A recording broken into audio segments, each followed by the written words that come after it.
الحمد للہ رب العالمین والصلاة والسلام علی سید الانبیاء والمرسلین وعلی آلہ وصحبہ واولیاء امتہ اجمعین، اما بعد۔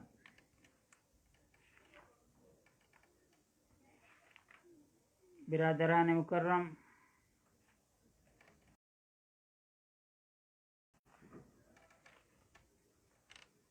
آج کشف المحجوب شریف کے درس کا یہ 30واں سلسلہ ہے، 30واں درس ہے، اور ہم باب التصوف پڑھ رہے تھے۔ رمضان المبارک کے شروع ہونے سے پہلے ہفتے کو آخری درس ہوا، 29واں درس تھا۔ رمضان المبارک کے بعد شوال المکرم شروع ہوا۔ یہاں انڈیا میں جمعہ کے دن عید ہوئی، پھر پہلا جمعہ بھی تھا، پہلی تاریخ تھی۔ آج 16 شوال ہے، 1442 روز شنبہ۔ ہم نے جہاں پر درس چھوڑا تھا پھر وہیں سے شروع کرتے ہیں، لیکن حسب روایت باب التصوف کے آغاز پر حضور داتا گنج بخش رحمۃ اللہ تعالی علیہ جو آیت لاتے ہیں ہم اس کو ہر درس میں پڑھ رہے ہیں۔ باب تصوف کی آیت ہے، باب فخر کی آیت ہے، باب علم کی ہے، تو ہم وہ آیت پڑھتے ہیں۔ بسم اللہ الرحمن الرحیم۔ وعباد الرحمن الذین یمشون علی الارض ہونا واذا خاطبهم الجاہلون قالوا سلاما۔ صدق اللہ مولانا العظیم، صدق رسول النبی الامین الکریم، نحن علی ذلک من الشاہدین والشاکرین والحمد للہ رب العالمین۔ گزشتہ درس ہمارا یہاں تک پہنچا تھا جس میں تصوف کی تعریف یوں کی گئی تھی۔ شیخ ابو الحسن نوری رحمۃ اللہ تعالی علیہ کے قول پہ ہم نے درس کو ختم کیا تھا۔ وہ قول کو پڑھتے ہیں پھر ہم آگے بڑھتے ہیں تاکہ وہ یاد بھی آ جائے۔ ابو الحسن نوری گوید رحمۃ اللہ علیہ: تصوف ترک کل حز نفسی. تصوف باز داشتن از جمله حظوظ نفسانی بود. تصوف جمله نفسانی حظوظ لذت حز معنی لذت، نفسانی جملہ نفسانی لذتوں کو ترک کرنے کا یا ان سے ہاتھ کھینچ لینے کا نام تصوف ہے۔ پھر فرماتے ہیں وَإِن برد گونے باشد، لذت نفسانی یا لذات نفسانی سے ہاتھ کھینچنے کی دو صورتیں ہیں، ایک ہی رسم و دیگر حقیقت۔ رسم عربی میں ہم نے بتلایا تھا کہ رسم کے معنی تصویر کے ہوتے ہیں۔ ایک آدمی ہے حقیقتاً، یہ حقیقت ہے، اور رسم کے معنی اس آدمی کی تصویر ہے۔ تو یہ جو ترک لذات ہے یا حظوظ نفسانی، لذات نفسانی سے ہاتھ کھینچنا ہے، اس کی ایک صورت ہے، اسکیچ ہے، آؤٹ لائن ہے، مگر حقیقت نہیں ہے، ایک رسم ہے۔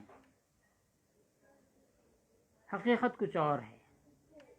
تو رسم اس کا ہم ترجمہ ٹریڈیشن کے طور پہ ہم کر سکتے ہیں، اس سے آسانی سے سمجھ میں آئے گا۔ تو ایک ٹریڈیشن ہے اور ایک حقیقت ہے۔ وہ ان معنی آن بواد، اور اس کے یہ معنی ہوتے ہیں کہ اگر وہی تاریک حزاس، اگر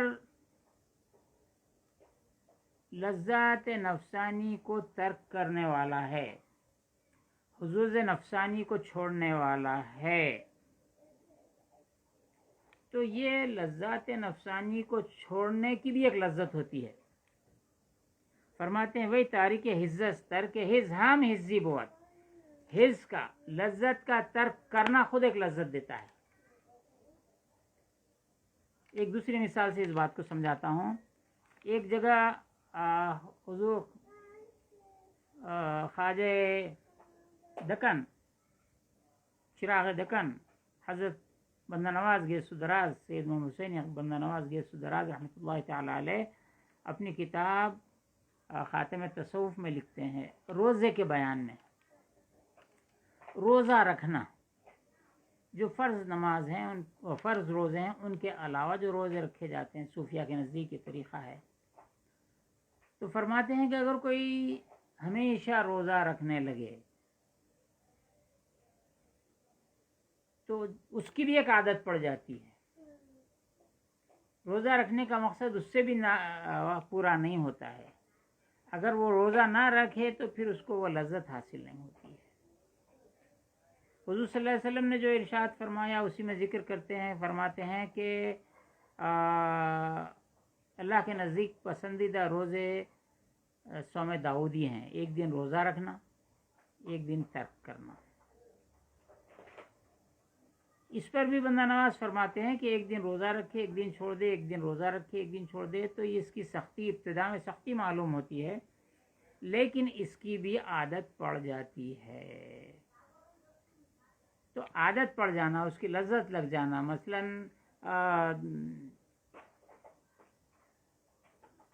لوگ خیر کا کام کرتے ہیں, بڑے بڑے انسٹیٹیوشن چلاتے ہیں, خیر خیرات کرتے ہیں, یہ کام شروع ہوتا ہے اخلاص کے ساتھ, لیکن جب اس کی چاٹ لگ جاتی ہے, لفظ چاٹ استعمال کر رہا ہوں, یہ دکنی بہت اچھی ہے, اردو میں بھی استعمال ہوتا ہے, یہ چاٹ جو لگ جاتی ہے تو یہ چاٹ خطرناک ہوتی ہے, یہ چاٹ اخلاص کو ختم کر دیتی ہے. یا وہی کہہ رہے ہیں ترک حس, ترک لذت کا ترک کرنے کا یہ ایک لذت ہوتی ہے.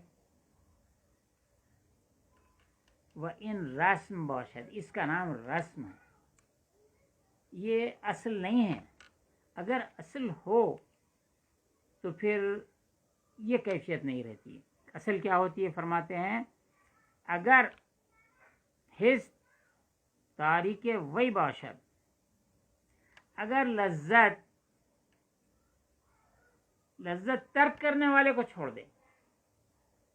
اس کی دوسری مثال سمجھاتا ہوں,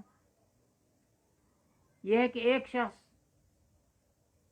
گناہوں میں مبتلا رہتا ہے, گناہ اس نے چھوڑ دیے, یہ ایک صورت ہے. لیکن دوسری صورت یہ کہہ رہے ہیں کہ گناہ خود اس سے دور ہو جائے. یہ گناہ کو چھوڑ رہا تھا اور گناہ اس کو چھوڑ کے بھاگ رہا ہے.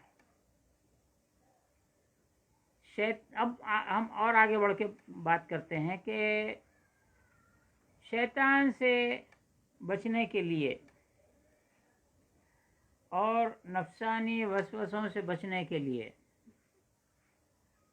ہم مسلسل دعا گو ہیں, ہم ریاضت کر رہے ہیں, ہم عبادت کر رہے ہیں, ہم ذکر کر رہے ہیں, اذکار میں مصروف ہیں, تلاوت قرآن کے ذریعے خدا کا قرب حاصل کرنا چاہتے ہیں, ذکر کے ذریعے وہ قرب حاصل کرنا چاہتے ہیں, لیکن شیطان اور نفس ان کا پیچھا نہیں چھوڑتا. اب ایک موڑ ایسا ہے کہ شیطان خود پیٹ پھیر کے بھاگے, یہ حقیقت ہے. جیسا کہ سیدنا عمر فاروق رضی اللہ تعالیٰ عنہ کا معاملہ ہے کہ حضور نے فرمایا عمر تم جس راستے سے گزرتے ہو شیطان بھاگتا ہے, ہم کو شیطان کو بھگانا ہے, اس سے بچنا الگ ہے, وہ خود بھاگ جائے الگ ہے. تو یہ رسم اور حقیقت یہ ہے. اب آگے چلتے ہیں, یہ حقیقت ہے. ان فنائے حزب ود, یہ لذت کا فنا ہو جانا ہے. و تعلق ان معنی بے حقیقت مشاہد بود, اور اس کا تعلق کیا ہے, یہ اس معنی میں ہے کہ حقیقت کا مشاہدہ ہو جانا, حقیقت سے آشنا ہو جانا. اب اور آگے بڑھ کے سمجھاتے ہیں, اور آگے سمجھاتے ہیں. پس ترک حز, لہذا حظوظ نفسانی کا ترک کرنا, لذات نفسانی کا ترک کرنا, فعل بندے بود, یہ بندے کا فعل ہوتا ہے, یہ اپنے اختیار سے اس کو چھوڑتا ہے. وہ فنائے حز, اور لذت کا فنا ہو جانا, فعل خداوند یہ اللہ کا فعل ہوتا ہے. اللہ اس سے ان کیفیات کو چھین لیتا ہے. جب اس منزل میں پہنچ جاتا ہے تو بندے کا عمل، اس کا فعل اب اس کا فعل نہیں رہتا، اللہ کا فعل بن جاتا ہے. اگر انبیاء کرام میں دیکھیں تو سید الانبیاء کو دیکھ لیجئے. آپ نے کنکریاں پھینکی، اللہ نے فرمایا ہے ابھی آپ نہیں پھینکے، ہم نے پھینکی. بدر میں اسی میں جو صحابہ نے قتال میں حصہ لیا، ادھر حضور کے عمل کو اللہ نے اپنا عمل فرمایا، اور جو قتال میں صحابہ نے حصہ لیا کفار و مشرکین کے قتل ہوئے. نسبت تو قتل کرنے کی صحابہ کی طرف ہے، لیکن اللہ نے فرمایا وما قتلهم، انہوں نے قتل نہیں کیا بلکہ اللہ نے قتل کیا. تو یہ بندے کا فعل نہیں رہتا ہے، اللہ کا فعل ہو جاتا ہے. یہ تو نبی کی بات ہو گئی، یہ صحابہ کی بات ہو گئی. مومنین کی بات کر لیتے ہیں، آگے بڑھتے ہیں. یہ تو بہت مشہور ہے حدیث، اس کو بڑے شوق سے لوگ بیان کرتے ہیں، اس نیت سے بیان کرتے ہیں کہ قرب نوافل سے اللہ بندہ رب سے ایسے نزدیک ہو جاتا ہے کہ اللہ تعالیٰ فرماتا ہے میں اس کے ہاتھ بن جاتا ہوں جس سے وہ پکڑتا ہے، میں اس کے پیر بن جاتا ہوں جس سے وہ چلتا ہے، میں اس کی آنکھ بن جاتا ہوں جس سے وہ دیکھتا ہے، میں اس کی سماعت بن جاتا ہوں جس سے وہ سنتا ہے، میں اس کی زبان بن جاتا ہوں جس سے وہ بولتا ہے. جیسا کہ اللہ نے حضور کے بارے میں فرمایا ما ينطق عن الهوى، وہ اپنے ہوائے نفسانی سے، خواہش نفس سے بات نہیں کرتے. ان کی حرکات و سکنات سب اللہ کی طرف سے، ان کا فعل اللہ کا فعل ہے. تو مومن کا بھی یہ فعل اللہ کا فعل ہوتا ہے، اس کا دخل نہیں رہتا، یہ باقی نہیں رہتا.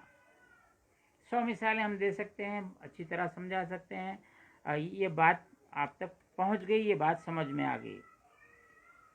تو پس ترک حس فعل بندے بود، حضور نفسانی کا ترک کرنا بندے کا فعل ہے. فنائے حس فعل خداوند اللہ کا فعل ہے. وہ فعل بندے رسم، بندے کا فعل رسم ہوتا ہے. وہ مجاز بود، اور مجاز ہوتا ہے. فعل حق حقیقت است، فعل حق در اصل وہی ہے. بدین قول مبین شد، اس قول سے مبین ہو گیا، ظاہر ہو گیا. قول جنید کے پیش ازین رافت حضرت جنید بغدادی رضی اللہ عنہ کا قول اس سے پہلے گزرا ہے.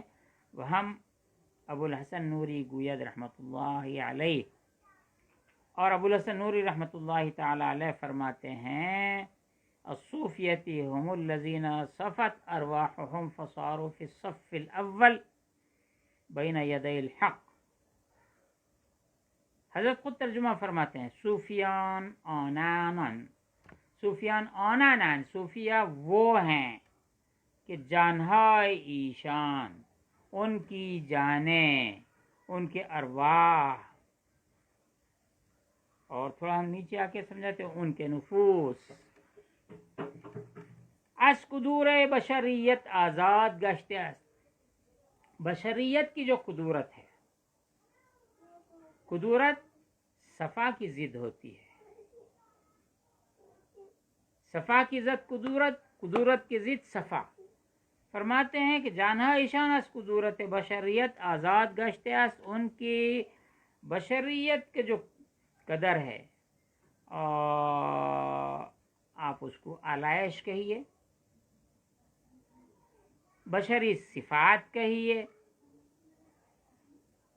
ان کی ارواح، ان کے نفوس بشریت کے جو قدورتیں ہیں، اس کی علائشیں ہیں، اس کی خامیاں ہیں، ان سے ان کے ارواح، ان کے نفوس آزاد ہیں.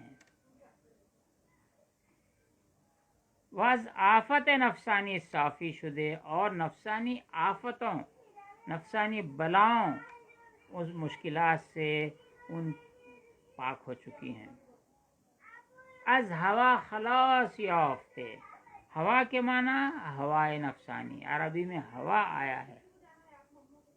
اردو میں ہوا کے معنی ایئر ہے.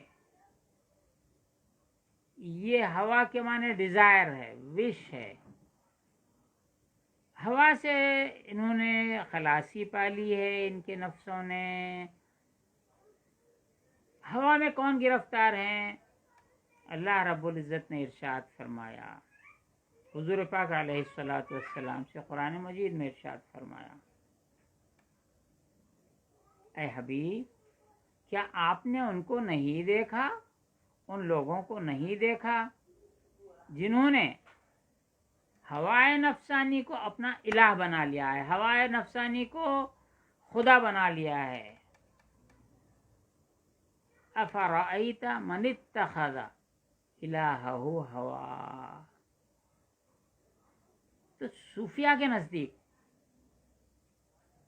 جو شرک جس کو کہتے ہیں، اعلیٰ درجے کا، پرلے درجے کا شرک، یہ بت پرستی، یہ فلاں پرستی، یہ اوہام پرستی، یہ سب پرستشیں کونے میں، دولت پرستی، اقتدار پرستی، یہ سب پرستش کونے میں. ہوا خواہش نفس کی پرستش نہیں. اللہ تعالیٰ فرما رہا ہے افرأیت من اتخذ الہ، جس نے اپنی خواہش نفس کو الہ بنا لیا ہے. یعنی الہ کیسا؟ جو اللہ رب العزت ہے، بندگان خدا، مومنین، مسلمین، جو اللہ کا حکم ہوتا ہے اس کو مانتے ہیں. تو یہاں پر الہ و ہوا جو اللہ نے ارشاد فرمایا کہ وہ لوگ جنہوں نے اپنے خواہش کے حکم کی تعمیل میں مصروف ہو گئے اور اس کو خدا بنا لیا. ہے بھی آپ نے نہیں دیکھا؟ تو یہ بہت بڑا شرک ہے کہ اپنے نفس کو نہیں، نفس کی خواہشات کو خدا بنا لیا. پھر نفس کو کیا بنائے ہوں گے؟ یہ سب سے بڑا شرک ہے. بات چھوٹی سمجھاتا ہوں، اگر سمجھ میں آ گئی ٹھیک ہے. میں خلط مبحث نہیں کرتا، لیکن عوام الناس تک یہ باتیں پہنچا دینا بہت ضروری ہیں. کہ ہم کھانا کھاتے ہیں، یہ حاجت ہے انسان کی، اور اللہ نے فرمایا کہ نعمتوں کا حساب لیا جائے گا. قرآن مجید میں ارشاد فرمایا کہ نعمتوں کے بارے میں جو اللہ نے دیا ہے ان کے متعلق سوال کیا جائے گا، چاہے لذیذ لقمہ ہی کیوں نہ ہو اس میں شامل ہو جائے گا. کیونکہ لذیذ لقمہ تو ظاہر ہے ضرورت سے زیادہ کی چیز ہو گئی ہے.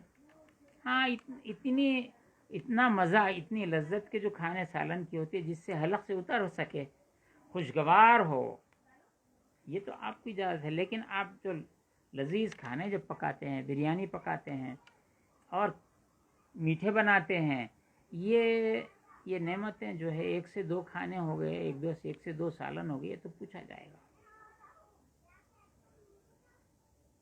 اب اس کا کیا حال ہے کہ آدمی کھانا چاہے، آپ بریانی کھانا چاہتے ہیں، متنجن تو دکھ رہا ہی نہیں ہے کیا ہے وہ متنجن، وہ کھانا چاہتے ہیں. آپ کباب کھانا چاہتے ہیں، مرغ کھانا چاہتے ہیں، پرندوں کا گوشت کھانا چاہتے ہیں، جو نارمل روز کی غذا تو ہے نہیں. آپ یہ کھائیں گے تو آپ سے سوال تو ہوگا. اب اس سوال سے کی گرفت میں آپ نہیں آنا چاہتے، یعنی اللہ آپ سے سوال نہ کرے، تو ایک صورت ہے اس کی، یہ ہے کہ کسی کو مہمان بلایا جائے اور اس کے لیے تکلف کیا جائے. مہمان کے لیے تکلف کرنا جائز ہے. مہمان کے لیے 1 2 3 4 لوازمات لا لیے، 1 2 3 4 میٹھے بنا لیے، مہمان کے ساتھ کھانا کھائے، گھر کے تمام لوگ مل کے کھانا کھائے، تو آپ سے ان کا سوال نہیں ہوگا. آپ نے مہمان کے طفیل میں کھایا. چلیے تب بھی آپ کی خواہش پر آپ نے یہ پکایا، مہمان کے عنوان سے پکایا. آپ اس سے بھی دستبردار ہو جانا چاہتے ہیں کہ میری خواہش آج بریانی کی تھی، دوستوں کو فون کیا بھائی آئیے، آج ہم چکن بنا رہے ہیں، چکن بریانی ہے، مٹن بریانی ہے، یا جو مچھلی کی بریانی ہے، یا فلاں. تو خواہش تو میری ہے، لیکن دوستوں کو بلا کر، احباب طریقت کو بلا کر، ہم مذاق لوگوں کو بلا کر آپ جو کھانا پکا رہے ہیں اور کھا رہے ہیں، دخل تو آپ کا ہے، لیکن اللہ کا کرم ہے کہ اللہ نے مہمان کے طفیل آپ کو معاف کر دیا. لیکن اس سے آگے اور ایک بات ہے، وہ صوفیہ کا معمول ہے، سارے عالم میں معمول ہے، آج تک اس کا معمول ہے، آج تک وہ رائج ہے. وہ یہ ہے کہ جب کوئی کھانا پکاتے ہیں اس طرح، تو عنوان اس کا دیا جاتا ہے حضور اکرم صلی اللہ علیہ وسلم کی ولادت کا جشن ہے. یہ میلاد النبی کا جشن ہے. دیگچوں کے دیگچے چڑھا دیے. یہ غوث اعظم ابو محمد محی الدین شیخ عبد القادر جیلانی رضی اللہ عنہ کی 11ویں ہیں. دیگچے چڑھا دیے. آپ کے گھر کتنا 2 آدمی، 4 آدمی، 5 آدمی، 8 آدمی، 10 آدمی کی، 12 آدمی کی فیملی ہوں گی، لیکن 100 آدمی کا کھانا، 200 آدمی کا کھانا، 500 آدمی کا کھانا، 1000 آدمی کا کھانا، لنگر لگا دے رہے ہیں. دوسروں کو بلا رہے ہیں، کھلا رہے ہیں. لوازمات ہیں. اصلی گھی کی بریانی خود نہیں کھائیں گے، لیکن 11ویں میں پکائیں گے. حضور خواجہ اعظم خواجہ غریب نواز کی چھٹی شریف ہے، بریانیاں پکائیں گے، لوازمات پکا کے کھلائیں گے. تو اب ان کی 11ویں، غریب نواز کی چھٹی، حضور صلی اللہ علیہ وسلم کی میلاد پاک، یہ تو مخصوص دن ہے. ایک دن ہے 12 ربیع الاول ہے، وہ 11 تاریخ ہے، یہ غریب نواز کی 6 ہے. لیکن ہزاروں لاکھوں لوگ ہیں جو ہر مہینہ سال بھر کون سے بھی دن 11ویں کرتے، کون سے بھی دن 12ویں کرتے، کون سے بھی دن چھٹی شریف کرتے ہیں. دن مقرر نہیں، لیکن عنوان ہے. اب اتنا سب پکا دیا. آپ کی نیت کھلانے کی ہے، لوگوں کو کھلا رہے ہیں. اس میں آپ کا نفس کا ایک اچھا دخل ہے، نیکی کا ارادہ اس میں شامل ہے، لیکن اس ارادے سے بھی دستبرداری کر دی جاتی ہے. کیا ہے؟ اس کھانے پر قرآن کو پڑھا جاتا ہے، سورہ فاتحہ پڑھا جاتا ہے، مختصر ترین اگر پڑھتے ہیں، سورہ اخلاص پڑھا جاتا ہے، فلق پڑھا جاتا ہے، ناس پڑھا جاتا ہے، درود تاج پڑھا جاتا ہے، درود ابراہیم پڑھا جاتا ہے. اور اگر کچھ زیادہ پڑھنے آتا ہے تو سورہ حشر کی آخری آیتیں پڑھتے ہیں، سورہ اخلاص 3 بار، سورہ فلق 3 بار، سورہ ناس 3 بار. اس کے بعد میں سورہ فاتحہ 1 بار، الف لام میم مفلحون تک، پھر آیت الکرسی، سورہ بقرہ کی آخری آیتیں. اس طریقے سے کچھ حصہ پڑھا جاتا ہے. لیکن اس سے آگے بھی پڑھنے والے موجود ہیں کہ آپ گھنٹے بھر میں اکیلے تو قرآن مجید نہیں پڑھ سکتے ہیں. لہٰذا ادھر 11ویں کا پکوان ہوتے رہتا ہے. ایک 25-50 آدمی کو بلا لیتے ہیں، سب لوگ چلو ایک ایک پارہ پڑھیں گے. ایک 25-50 آدمی پڑھتے ہیں، چلو 1-2 قرآن مجید ہو گئے، گھنٹے بھر میں پڑھ لیے. آدھے گھنٹے میں پارہ پڑھ لیا، کوئی 15 منٹ میں پڑھا، کوئی آدھے گھنٹے میں پڑھا، کوئی پون گھنٹے میں قرآن مجید پڑھتے ہیں.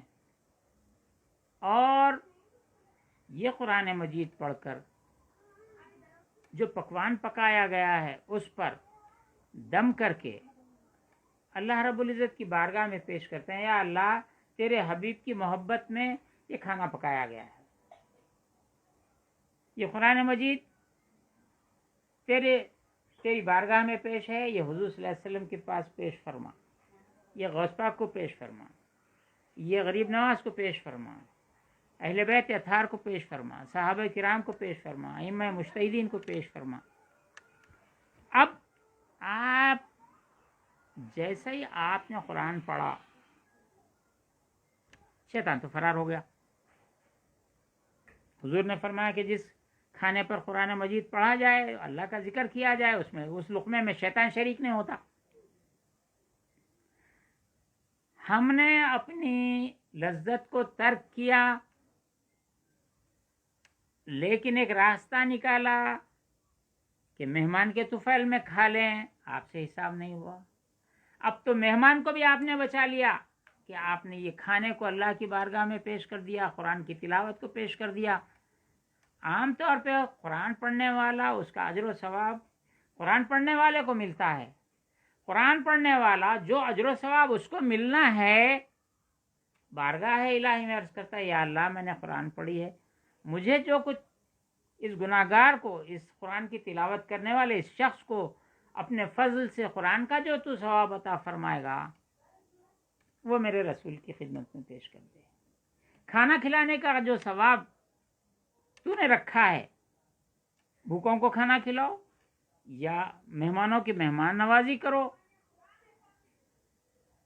ان کی جو مہمان نوازی کی جا رہی ہے، مسکینوں غریبوں کو کھانا کھلایا جا رہا ہے، ثروت مندوں کو بھی کھانا کھلایا جا رہا ہے، یہ جو کھانا کھلانے کا ثواب تو مجھے عنایت کرے گا، اے اللہ یہ ثواب، کھانے کا ثواب بھی حضور صلی اللہ علیہ وسلم کی خدمت میں پیش فرما. یہ ہماری طرف سے نظر ہے، ہم گناہگار امتیوں کی طرف سے نظر ہے،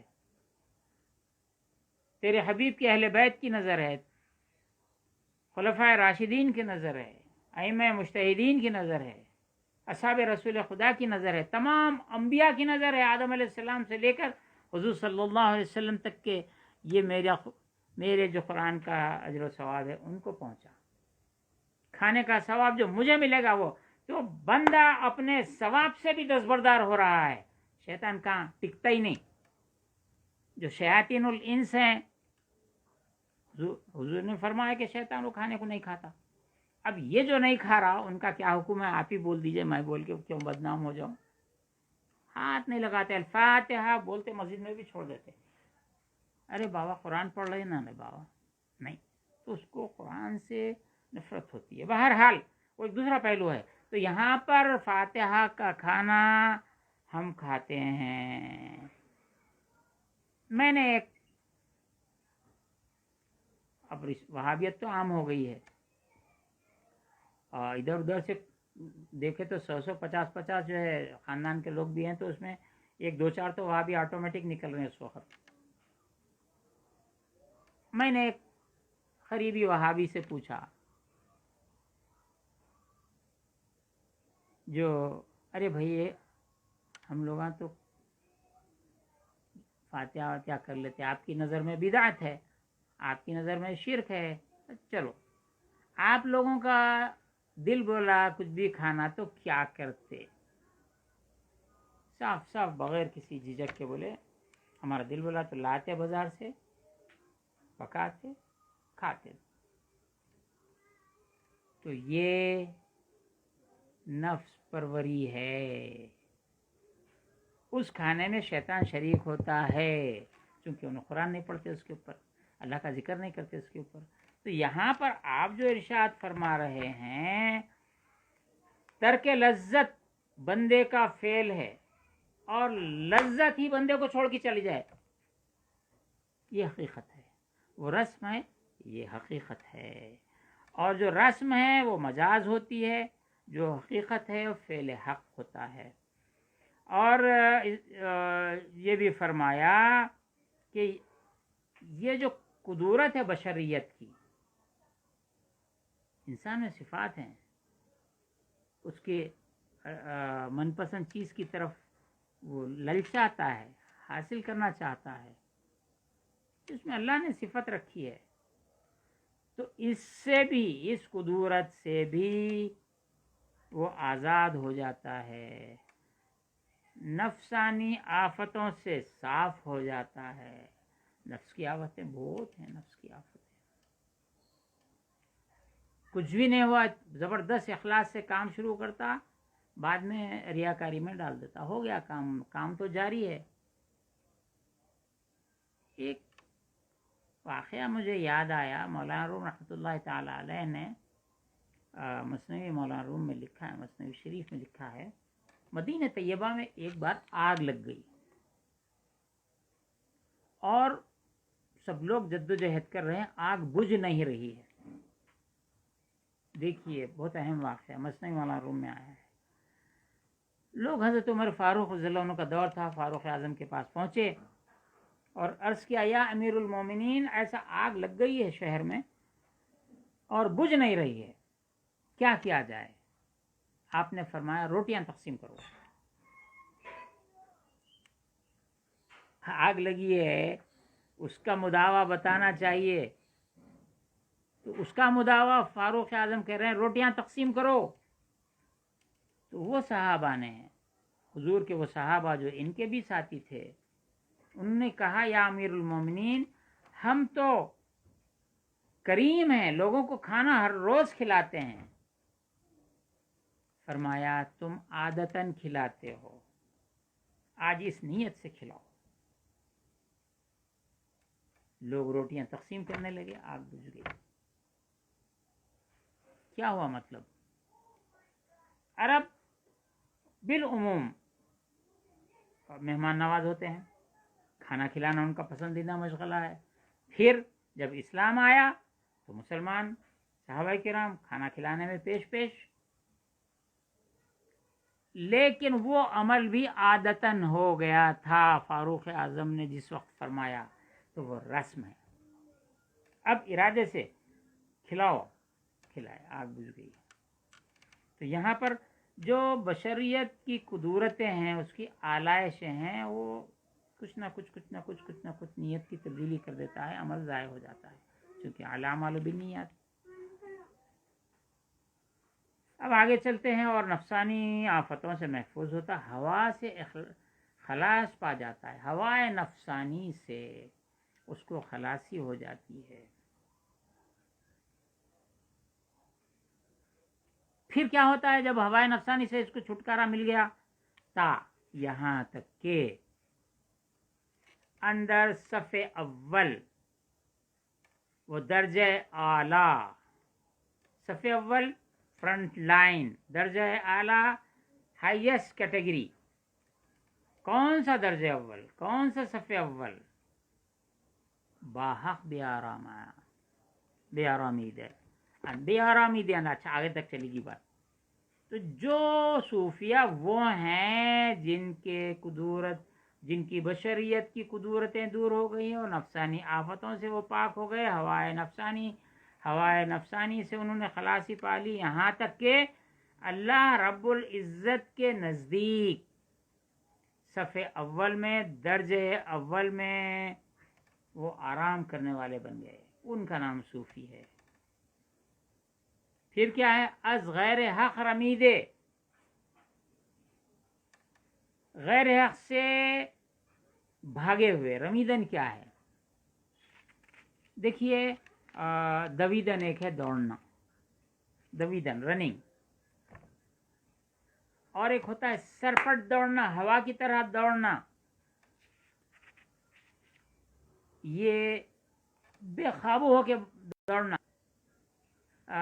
حضرت امیر خسرو کے اس میں آیا آہوئے دشت ہویم آہوئے دشت ہویم از ما سوا رمید. میں دشت ہو کے میدان، جو واللہ جو ہے سب ختم ہو گیا، خالی ہو وہ عالم رہ گیا ہے. آہوئے دشت ہویم، میں اس دشت ہو کا آہو ہوں. آہو میں ہرن، ہرن جب بھاگتی ہے تو کیسا بھاگتی ہے؟ میں وہ ہے دشت ہو کا، صحرائے ہو کا. میں آہو ہوں، میں ہرن ہوں. از ما سوا رمید ہے، غیر اللہ کو چھوڑ کر بھاگ رہا ہوں. رمیدن کے معنی ایسا بھاگنا. اور رمبیدن بھی آتا ہے. رمبیدن یہ جانور جو بھاگتے ہیں ان کو اسٹیمپڈ، ایسا بھگدڑ جو ہوتی ہے اسٹیمپڈ بولتے ہیں. جانوروں کے بھاگنے کے لیے بھی ایک لفظ انگلش میں آتا ہے شاید. تو اس طرح یہ اللہ کے نزدیک صف اول میں درجہ اعلیٰ میں آرام کرنے والے ہو گئے ہیں اور غیر حق سے دوڑے ہوئے ہیں. وہم او گوید، حضرت ابو الحسن نوری ہی فرماتے ہیں اور ایک ان کا قول لاتے ہیں، الصوفی الذی لا یملک ولا یملک. صوفی آن بود، صوفی وہ ہوتا ہے کہ ہیچ چیز اندر بندے وہی نہ باشد، کوئی چیز اس کے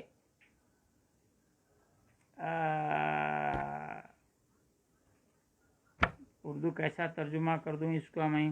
ہیچ چیز اندر بندے وہی نہ باشد، کوئی چیز اس سے مربوط نہیں ہوتی ہے.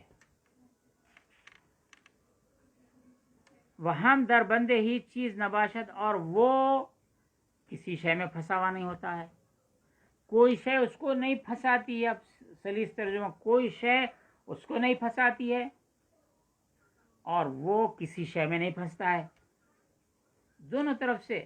اور اس کی مثالیں بہت صوفیاء نے دی ہیں کہ دیکھو بھائی مچھلی پانی میں رہتی ہے، پانی اس کی زندگی ہے، لیکن پانی کا خطرہ بھی اس پہ اثر نہیں کرتا ہے.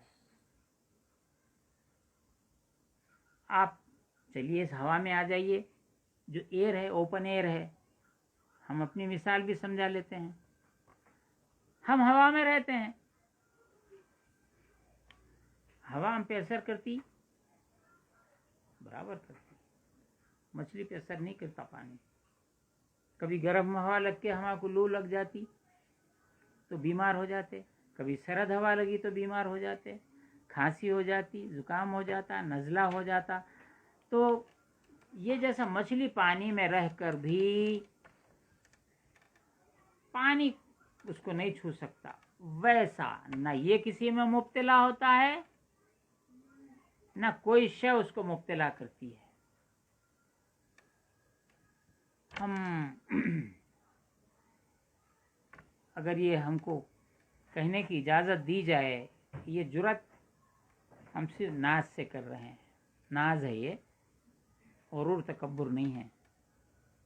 عرب اور عجم، جتنے عرب 57 ممالک بولتے ہیں مسلم ممالک، وہ یہ عرب عجم کے جتنے ہیں ہمارے پاس ہندوستان کو چھوڑ کے جتنے ہیں، ان کو شرک کے معنی معلوم ہی نہیں ہے. قرآن میں پڑھ رہے ہیں بت پرستی، انہوں کیسا کرتے ہوں گے سمجھ رہے ہیں. یہاں کے دیکھو تو بت پرستی دکھتی. ایک ایرانی اسٹوڈنٹ، ایک گرل تھی جو یونس عثمان یونیورسٹی میں پڑھنے آئی تھی. یہ تو آتے رہتے ہیں بہت سے، ایک لڑکی کا تذکرہ کر رہا ہوں جو آتا پڑھنے کے لیے. ایرانین اسٹوڈنٹ ہوتا ہے تو پرشین ڈپارٹمنٹ ہے تو ڈھونڈتے ہوئے آ کے ہم سے ملتا.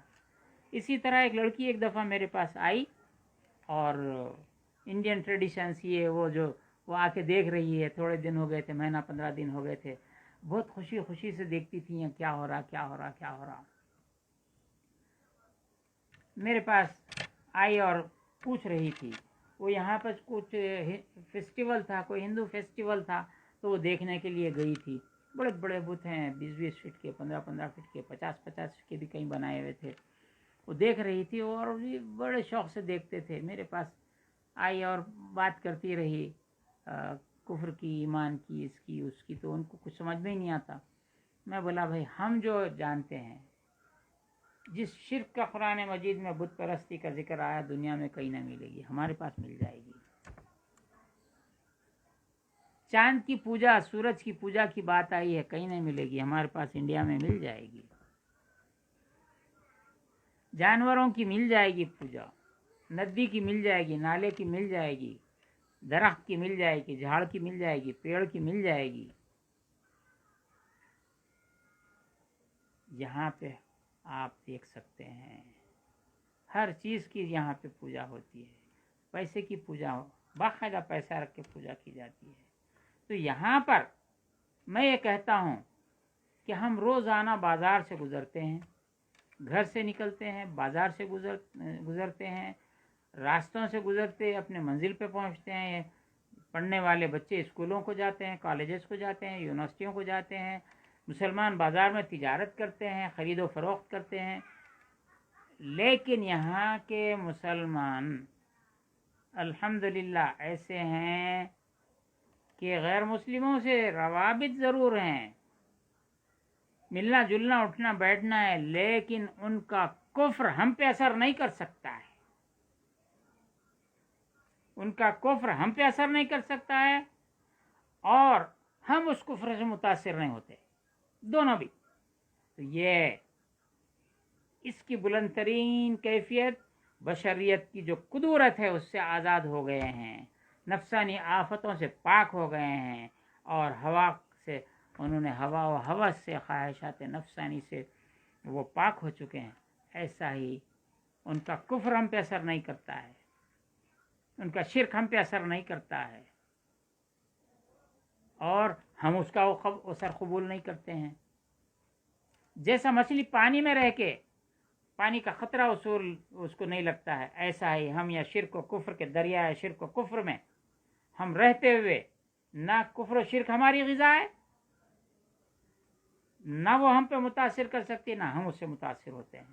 اللہ کی نعمت ہم پہ ہے، ہم اللہ کے اس نعمت کا شکر ادا کرتے ہیں. میں بتلایا کہ میں ناز سے کہہ رہا ہوں، غرور و تکبر نہیں ہے.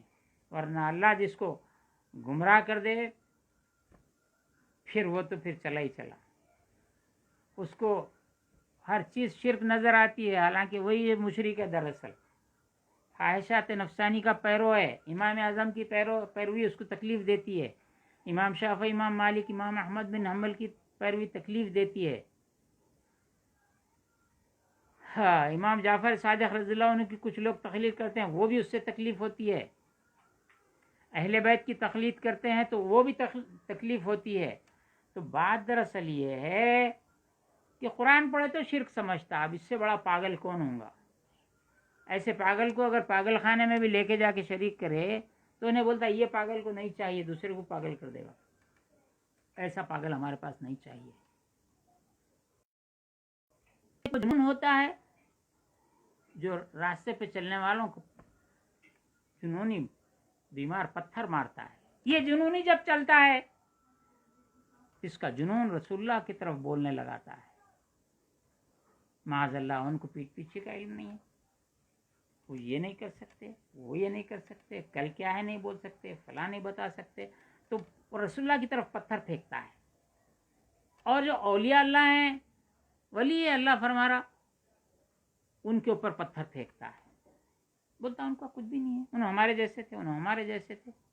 تو یہ جو کفار و مشرکین کی بولی قرآن مجید میں آئی ہے، ابشر یہدوننا، کیا یہ بشر ہماری ہدایت کرے گا؟ اللہ تعالیٰ فرماتا ہے فکفروا، بس وہ کافر ہو گئے. کفار کا قول بولتا ہے. تو مطلب یہ ہے کہ جو کفر و شرک سے متاثر ہوتا ہے وہ کفر و شرک کے نفرت کے اس میں کیا کرتا، اپنے لوگوں پہ، انبیاء پہ، اولیاء پہ، صالحین پہ پتھر مارنا شروع کر دیتا ہے. یہ ریئل پتھر اٹھا کے پھینکتا ہے، وہ یہ افکار کے جو پتھروں کا ذخیرہ اس کے سر میں ہو گیا ہے، دل میں شرک و کفر بھر گیا ہے، وہ پھینکنے لگتا ہے. بات آگے کرتے ہیں ہم. ایک بات یاد آئی کہ ایک چھوٹا بچہ خواب میں بلی کو دیکھا، نیند میں سے چیخ کے اٹھا، پکار کے ڈر کے اٹھا. تو جو دکھا اس کو بلی بلی بلی، ڈرتے بلی کا وجود نہیں رہتا وہاں پہ. ان کو ایک فوبیا کہتے ہیں اس کو، اور آج کل سارے ورلڈ میں چل رہا ہے اسلاموفوبیا. مسلمان کا نام لیتے فوبیا، جیسا ان کو مسلمان کا نام لیتے فوبیا ہے، ویسی رسول اللہ کا نام لیتے فوبیا. ان کو غوث پاک کا نام لیتے فوبیا، غریب نواز کا نام لیتے فوبیا، امام اعظم کا نام لیتے فوبیا. تو یہ ایک خوف کی کیفیت بھی ہے اور دشمنی کی کیفیت ہے.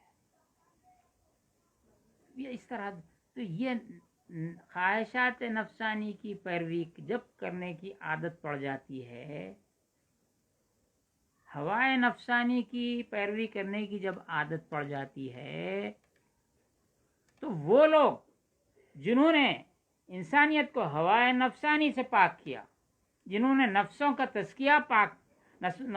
تزکیہ کروایا، اور جو سید الانبیاء ہیں جن کے بارے میں اللہ رب العزت نے ارشاد فرمایا کہ آپ نفسوں کا تزکیہ کرنے کے لیے مبعوث فرمائے گئے ہیں، ان کا دشمن، جو تزکیہ کرا ان کا دشمن، ان کے نائبین ابو بکر صدیق، عمر فاروق، عثمان غنی، مولا علی، امام حسن، امام حسین، حسن بصری، اب یہ جو سلسلہ چلا رضی اللہ عنہم اجمعین، جو تزکیہ کروانے والوں کے جو امام ہیں سید الانبیاء، ان کے جانشین ہیں، قیامت تک وہ جانشین رہیں گے، وہ جانشینوں کا دشمن. یہ تزکیہ کرا رہے نا، کئی پاگل دیکھنے میں ہم کو ملتے ہیں، ان کے بال خراب رہتے ہیں، بالکل پاگل ہوتے ہیں، ادھر ادھر کپڑے ان کے بھی، یہ میں وہ تذکرہ اس کا نہیں ہے جو حدیث میں وہ نہیں، یہ عام ہے پاگل، یہ پتھرے مار لیتے جو پھرتے، مہینوں سالوں پانی نہیں نہاتے، اگر آپ اس کو پکڑ کے پانی نہلانے کی کوشش کرو آپ کو چیر پھاڑ کر دیں گا۔ تو رسول اللہ نے چونکہ رسول اللہ تزکیہ کے لیے تشریف لائے، تزکیہ کرنے والے کا دشمن، غوث پاک تزکیہ کرے تو یہ کہاں لکھا ہوا ہے، غریب نواز تزکیہ کرے تو یہ کہاں لکھا ہوا ہے، اس کو سمجھ میں ہی نہیں آتا کہاں لکھا ہوا ہے، تو اپنے کتابوں کی نام بول کے نام بول، ہم بتاتے کہاں لکھا ہوا ہے۔ بہرحال کہ قدورت آلائش بشریت جو ہے اس سے آزاد ہو گئے ہیں، آفت نفسانی سے صاف ہو گئے ہیں، ہوائے نفسانی سے انہوں نے خلاصی پا لی ہے۔ صوفی وہ ہوتا ہے کہ کوئی چیز اس کے دل میں نہیں ہوتی ہے اور وہ کسی میں دل نہیں پھنساتا ہے۔ ان عبارت از عین فنا بود، یہ عبارت، یہ معاملہ عین فنا ہے، یہ فنائیت کی کیفیت ہے۔ اب صوفی ایسی بولتے رہتے یہ وہ ایسا ہے، یہ وہ ایسا ہے، یہ ایسا ہے، یہ ایسا ہے، فنا ہے، کہاں سے لائے، کہاں لکھا ہے، فنا فی اللہ بقا باللہ، یہ سب ان لوگوں بنائے سو ہے، سب چیزوں کے دلائل ہیں۔ آپ کو تزکیے سے نفرت ہے، اس واسطے کچھ بھی سمجھ میں نہیں آتا۔ یہ عبارت عین فنا بود کہ فانی صفت، جو فانی صفت ہوتا ہے، جو اپنے آپ کو فنا کرتا ہے، مالک نہ بود، وہ مالک نہیں ہوتا ہے۔ مثال دینا، نبی کی مثال دینا، ولی کی مثال دینا، مومن کی مثال دینا، مسلمان کس کی مثال دینا آپ کو؟ ابراہیم علیہ السلام کو دیکھو، ان صلاتی و نسکی و محیای و مماتی للہ رب العالمین، اتنے فنا ہے، انہوں عمل ہی نہیں ہے ان کا، اپنے عمل سے انہوں نے اعلان کر دیا کہ میرا عمل نہیں ہے، اپنے عمل کے وہ مالک نہیں ہے، یہ کہہ رہے ہیں یہ مالک جو فانی صفت ہوتا ہے وہ مالک نہیں ہوتا ہے۔ اور ذرا نیچے ہم اور قریب آ کے آپ کو سمجھاتے ہیں۔ کہا جاتا ہے کہ انسان اپنی شخصیت کا مالک ہوتا ہے، اپنی کیفیت کا مالک ہوتا ہے، اپنے گھر کا مالک ہوتا ہے، اپنی جائیداد کا مالک ہوتا ہے، لیکن اس وقت وہ ملکیت سے اپنی دستبردار ہوتا ہے۔ آپ نے آیت بیعت سنی ہے، ان الذین یبایعونک انما یبایعون اللہ ید اللہ فوق ایدیہم، جو لوگ اے حبیب آپ کے دست مبارک پہ بیعت کرتے ہیں، بیع مانے سیل، بیچ دینا، آپ کے دست مبارک پر بیچ رہے ہیں، ہاتھ پہ ہاتھ رکھ کے میں اپنی جان کو بیچ دیا اللہ کے لیے، رسول کے لیے، تو یہ جو بیعت کر رہے ہیں، یہ جو بیعت ہے، آپ سے جو بیعت کر رہے ہیں، یہ لوگ آپ سے نہیں اللہ سے بیعت کر رہے ہیں۔ ید اللہ فوق ایدیہم، ایک ہاتھ صحابی کا ہے، ایک ہاتھ رسول پاک صلی اللہ علیہ وسلم کا ہے، اس کے اوپر جو ہاتھ ہے وہ اللہ کا ہاتھ ہے، دونوں ہاتھوں کے اوپر یہ بیچ رہے ہیں۔ خرید کون رہا ہے؟ خریدی میں کیا ہے؟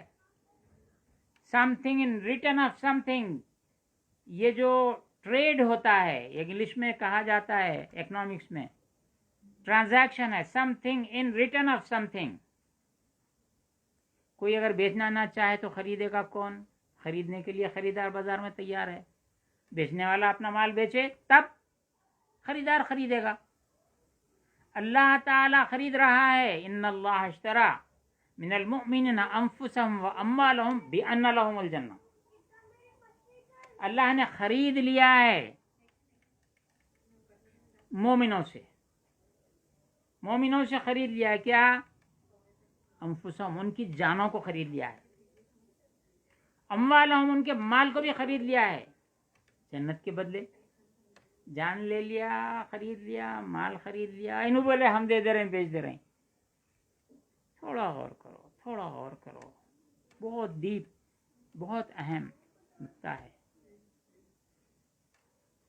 یہ اس کا مالک اللہ ہے، اس نے پیدا کیا ہے. اور یہ جسم کا میں مالک ہوں.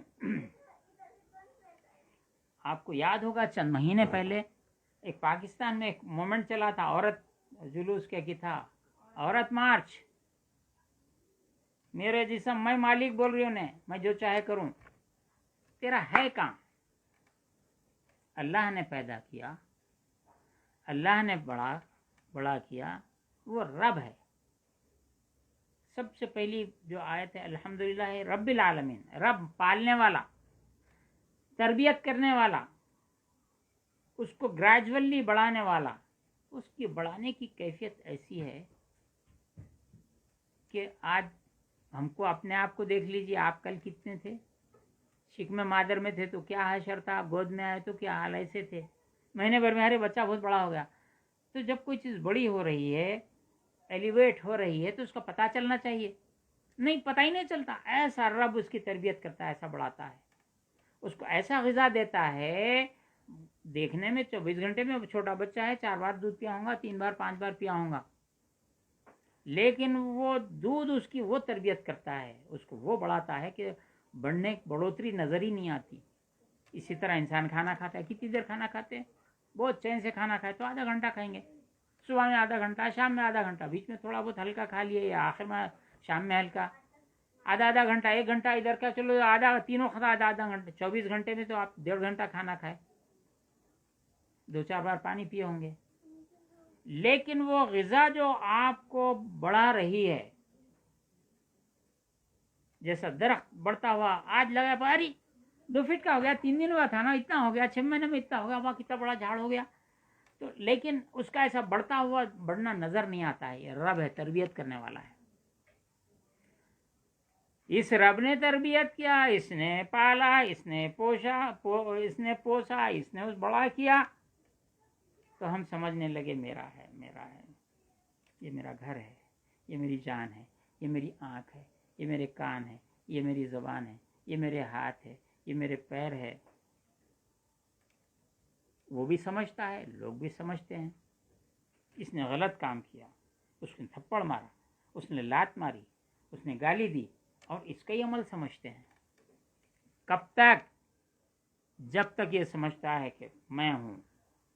جس دن یہ اپنی جان کو، اپنے مال کو، اپنے وجود کو اللہ کے لیے بیچنے کے لیے تیار ہو جائے اور بیچ دے، رسول اللہ کے دست مبارک پر بیعت کر لے، تو اس کو اللہ خریدا. آپ اپنی جان بیچ رہے ہیں، آپ اپنا مال بیچ رہے ہیں.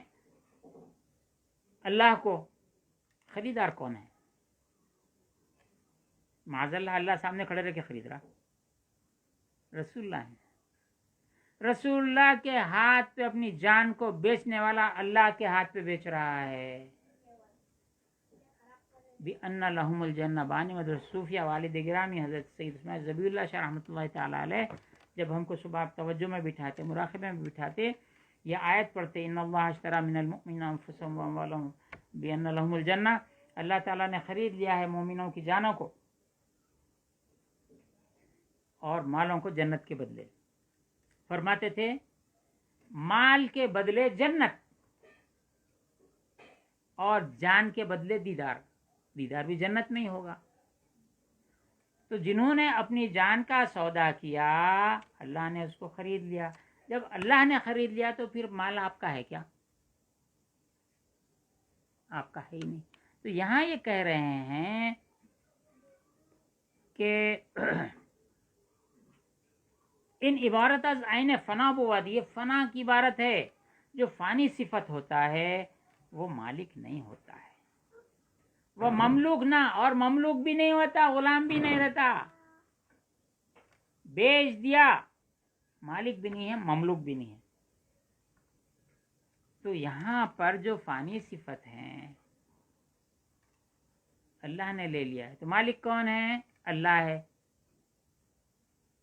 آپ کیا ہیں؟ اس کی ملکیت ہیں. یہاں یہی کہہ رہے ہیں کہ وہ کسی خواہش میں مبتلا نہیں ہوتا، کوئی خواہش اس کو مبتلا نہیں کرتی. یہ فنائیت ہے. چلیے بہت مثالیں ہیں، آگے نہیں بڑھ سکیں گے ہم ایسا ہوں گا تو. از آنچه صحت ملک بر موجودات درست آید. ملکیت کی صحت یعنی مالک ہونا، پوزیسر ہونا، اونر ہونا کہ یہ واقعی اونر ہے، اس کی صحت، اس کی درستی اگر موجود ہو تو درست ہے. ایک دفعہ ہمارے پاس تقریباً 15 سال پہلے یا اس سے پہلے ہمارے یہاں پر ایک اخبار میں ایک بحث چل رہی تھی، شرک شرک شرک شرک شرک، یہ شرک وہ شرک. یہ تو روز کا ہے. اس وقت ایک بحث ہو رہی تھی قبلہ و کعبہ. بندے کو بول سکتے نہیں بول سکتے. قبلہ تو قبلہ ہے، وہ جو کعبہ ہے. دوسرا آدمی قبلہ کیسا ہوتا، کعبہ کیسا ہوتا. یہ بحث بڑی 3-4 مہینے چلی. میرے آرٹیکل پہ بحث ختم ہوئی. میں نے کہا کہ یہ جو آپ جہاں کہیں اپنے گھر کی رجسٹری کروانے جاتے ہیں یا دوسرا گھر خریدتے ہیں، بیچنے والا یہ لکھنا پڑتا ہے کہ یہ میری ملکیت ہے. I am the absolute owner of this property. بلا شرکت غیر، اس میں کوئی شریک نہیں ہے. ارے اس سے بڑا کون سا شرک ہے؟ دنیا میں یہ شرک کرے بغیر پراپرٹی ٹرانسفر نہیں ہوتی. یہ شرک تو بڑے خوش ہے.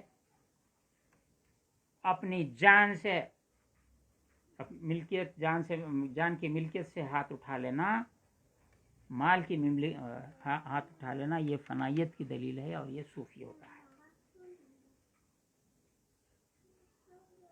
وہ مراد ازینہ یہ ہے صحت ملکیت موجودات پہ ہوتی ہے، اور اس سے مراد یہ ہے کہ آناس کہ صوفی ہی چیز صوفی کسی چیز کو از متاع دنیا کی متاع سے، دنیا کے مال سے، دنیا کی پراپرٹی سے، وزینت عقبا اور آخرت کی زینت سے.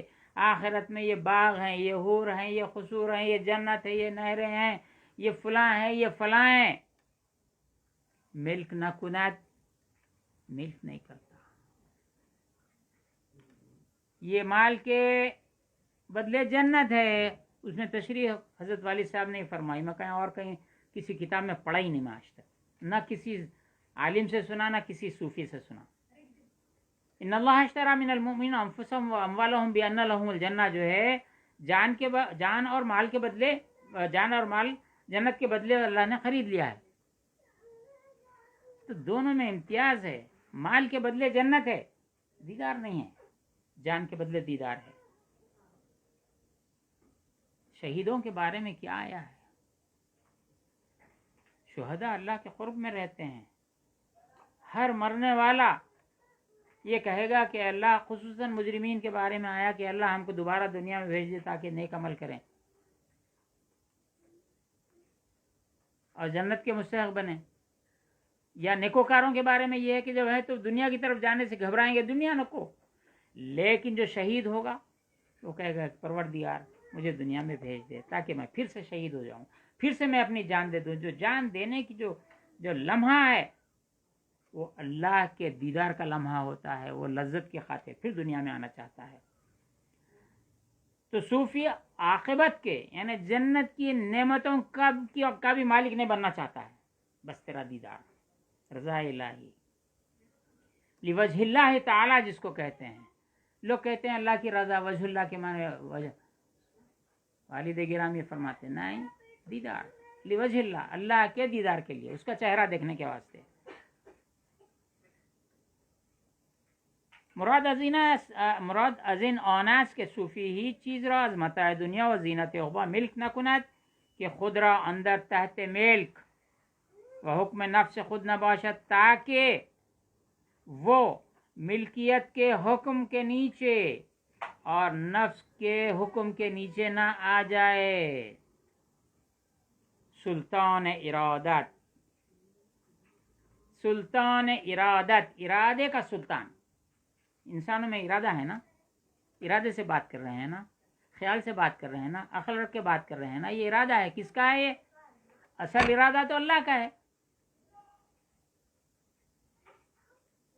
جو اللہ کا نام ایک مرید ہے. مرید کے معنی ارادہ کرنے والا. تو یہ پیر اور یہ مرید، یہ کیوں کہا جاتا ہے؟ یہ مرید یہ ہے کہ وہ اللہ کے طرف چلنے کا ارادہ کرتا ہے. جو اللہ کے طرف چلنے کا ارادہ کرے اس کا نام مرید ہے. اور اللہ فعال لما یرید، وہ جو چاہتا کرتا ہے. تو یہاں پر یہ سلطان ارادت یعنی اللہ رب العزت. سلطان ارادت خود از غیر بکسلت. سلطان ارادت جب یہ بندہ اس طرف چلتا ہے تو غیر کو خود کچل کے رکھ دیتا ہے. میرے طرف آنے والا بندہ ہے، کوئی نہیں نکلا یہاں سے، کوئی آلائش اس کے اوپر نہیں رہنا چاہیے. یہ اس کا کمال ہے. تا غیر تا میں بندگی ازو بکسلت، تاکہ جو اللہ کے سوا ہے اس کی بندگی کی تمام خیال خواب کوئی شائبہ رہنے نہ پائے. وَإِنْ قَوْلُ لَطِيفَةٌ، یہ بہت لطیف قول ہے.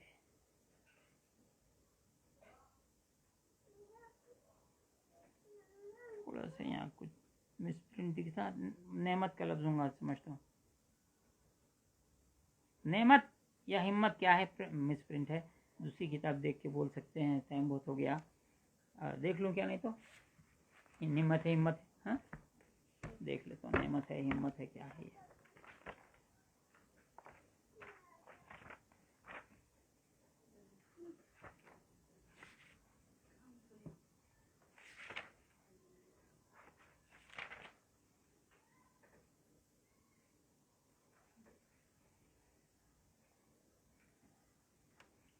انا للہ و انا الیہ، دیکھتا ہوں ابھی کیا.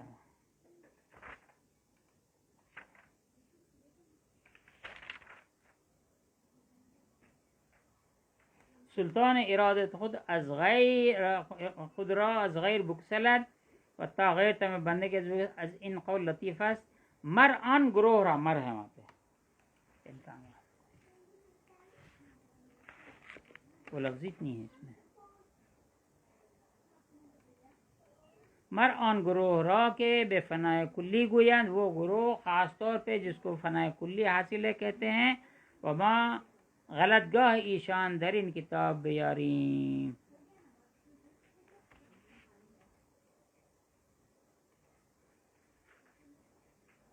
تا ترا معلوم شود انشاءاللہ تعالی. کسی اور مقام پہ ہم اس کو لائیں گے انشاءاللہ تعالی. آگے ابن جلا کا قول ہے تصوف حقیقت ہے، رسم کا نام نہیں ہے. آج یہاں الحمدللہ، الحمدللہ، سبحان اللہ و بحمدہ، سبحان اللہ العظیم. ہم آج یہاں پر اس درس کو روکتے ہیں. پھر یہی پوائنٹس پہ آگے رسم اور حقیقت